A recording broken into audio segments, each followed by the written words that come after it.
En février, nous vous révélions l'extradition de Serbie vers la Belgique du truand et meurtrier Éric Lamers.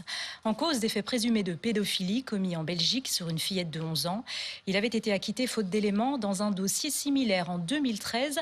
Mais désormais, les victimes présumées des deux affaires ont décidé de s'allier pour dénoncer les agressions sexuelles. Témoignage recueilli par Benjamin Samin et Xavier Gérard. La petite Laura, 7 ans, est sur les genoux du truand Éric Lamers. À cette époque, il entretenait une relation amoureuse avec la mère de la fillette. Derrière son sourire d'enfant se cachent des blessures indélébiles. Laura, aujourd'hui, est devenue une jeune femme et elle explique comment le beau-père idéal est devenu un abuseur. Dans la manipulation, donc je t'aime plus que maman, donc il ne faut pas le dire à maman. Alors au début, je te fais des bisous parce que c'est comme ça que les adultes se montrent qu'ils s'aiment. Et donc et après, les bisous, c'est autre part. Et puis, toi, tu vas me faire ça, toi, tu vas me faire ça. Et on doit rien dire à maman, sinon elle va être jalouse et elle va se fâcher.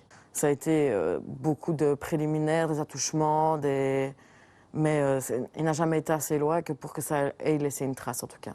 Sébastien est le papa de ces deux fillettes. Voici la plainte qu'il a déposée contre Éric Lamers et Maurice Lamers, le père du truand.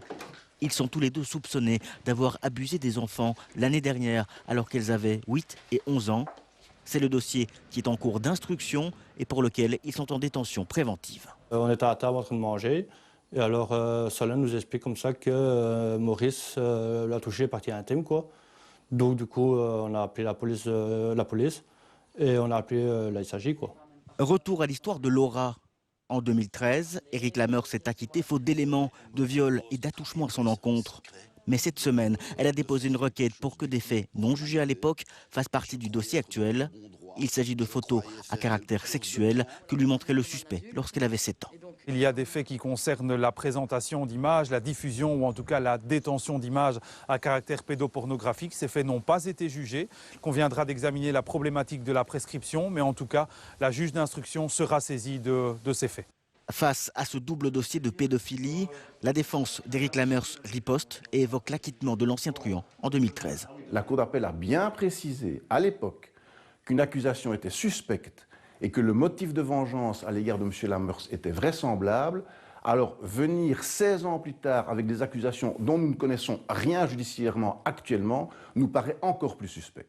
Mais Laura ne compte pas abandonner son combat en tant que victime. Je m'en fous qu'il soit puni, je veux juste qu'il soit hors d'état de nuire. Je veux juste que plus jamais il ne puisse toucher une petite fille. À toutes les filles qui ont vécu quelque chose de ce genre, battez-vous, n'abandonnez pas même par peur, ça vaut la peine. Ça aide dans le chemin personnel qu'on doit parcourir après. Demain, Maurice et Éric Lamers, père et fils, passent devant la chambre du conseil de Charleroi. C'est de très près que Laura va suivre l'avancée judiciaire du dossier.